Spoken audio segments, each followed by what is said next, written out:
Hello everyone and welcome back to my channel Winnie Bus, driving you to your goals.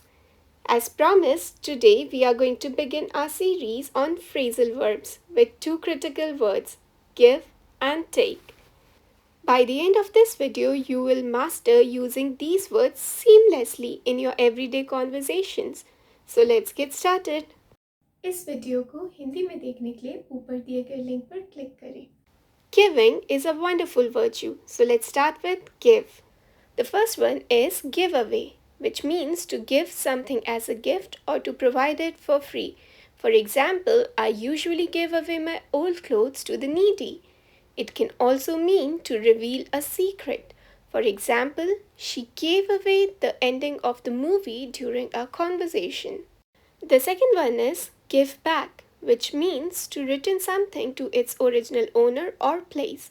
For example, please give back the books I lent you last week. The next one is given, which means to finally agree to do what someone wants after initially resisting it.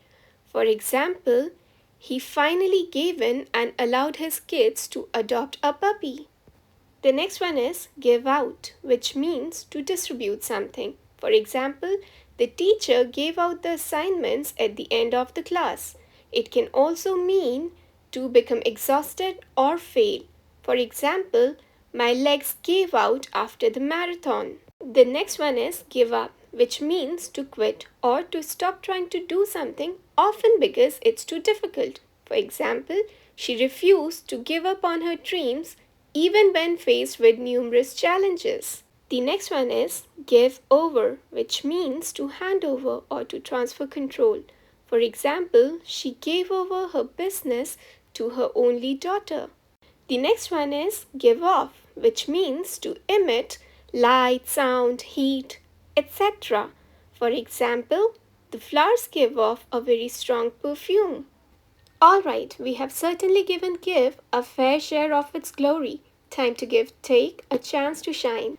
So, the first one is take after, which means to resemble a family member in appearance, behavior, or character. For example, she has taken after her mother both in appearance and in the manner of speaking. The next one is take apart, which means to separate something into its different parts. For example, the naughty kid took apart his toy as soon as it was gifted to him. The next one is take away, which means to remove something from its place. For example, the teacher took away his phone as it rang during the class. It's important to note that when mentioned as a single word, take away functions as a noun and refers to the key point or lesson learned from an experience. For example, the key takeaway from the meeting was more positive than expected. When it comes to food, takeaway refers to ready-to-eat meals which are meant to be consumed off the premises. For example, as we were getting late, we decided to grab a takeaway from Subway on our way home. Additionally, it's worth noting that the term takeaway is referred to as takeout in American English. The next one is take back, which means to retract a statement. For example, upon realizing his mistake, he decided to take back his harsh words. It can also mean to return something to its original location. For example, don't forget to take the books back to the library tomorrow morning. The next one is take down, which means to write down information. By the way, do you take down notes during these video lessons? I guess no. Never mind. It can also mean to dismantle or to bring something down. For example, they decided to take down the old shed before the monsoon starts. The next one is take in, which means to absorb or fully understand. For example, it was a lot of information to take in at once. It can also mean to deceive. For example, she was completely taken in by his lies. The next one is take off, which means to start to fly. For example, the aircrafts usually take off on time. It can also be used figuratively to describe something that's becoming successful quickly. For example, her business really took off once her product was featured on TV. It can also mean to remove something, especially clothes. For example, Salman Khan is quite famous for taking off his t-shirt in all his movies. The next one is take on, which means to assume responsibility or to begin to handle something. For example, she effectively took on all the responsibilities of her younger siblings. The next one is take out, which means to remove something from somewhere. For example, don't forget to take out the trash before you go to bed tonight.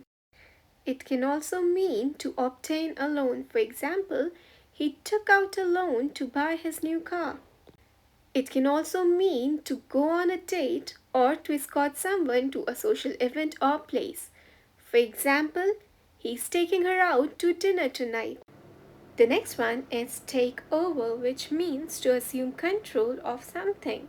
For example, the tech giant is planning to take over several small startups this year. Also remember, take over is different from take on. Take over means to assume control, whereas take on means to assume responsibility. And the last one is take up, which means to begin a new hobby or challenge. For example, he has taken up gardening to relax on the weekends. It can also mean to occupy time, space, or attention. For example, I don't want to take up any more of your time. So let's quickly wrap up this video with a short, brief quiz exercise. Okay, so what we'll do is I'll describe a few scenarios and you will have to pick up the phrasal verb that best fits each one. This will help you solidify your understanding of today's lesson. Ready? The first scenario is Minnie is cleaning her room and decides to remove all the old posters from her walls. Which phrasal verb fits best? A. Take down, B. Give back, C. Take out, D. Give up. The answer is take down. Minnie is cleaning her room and decides to take down all the old posters from her walls. The next one is Maria realized that the gossip she heard was not true, so she wants to retract her earlier statements. Which phrasal verb should she use? A. Take after, B. Take back, C. Give over, D. Give up. Answer is take back. Maria realized that the gossip she heard was not true, so she wants to take back her earlier statements. The next one is after a long day of walking around the city, Lisa's legs stopped functioning due to exhaustion. Which phrasal verb describes this situation? A. Give out, B. Take in, C. Give up, D. Take over. The answer is give out. After a long day of walking around the city, Lisa's legs gave out. The next one is Sunny is starting a new hobby that involves building model airplanes. Which phrasal verb fits this situation? A. Take up, B. Give off, C. Take apart, D. Give over. The answer is take up. Sunny is taking up a new hobby that involves building model airplanes. And the last one is Abhi is organizing a surprise party for his wife, but his father accidentally lets the secret slip to her. Which phrasal verb fits best? A. Take over, B. Give away, C. Take down, D. Give in. The answer is give away. Abhi is organizing a surprise party for his wife, but his father accidentally gives it away to her. So how many answers did you get correct? Remember, practicing these phrasal verbs will help you master them faster. So try to use them in your everyday conversations and don't hesitate to review or rewind this video if needed. Thank you for watching and don't forget to like, share and subscribe and hit that notification bell for more such videos. See you next time. Bye bye.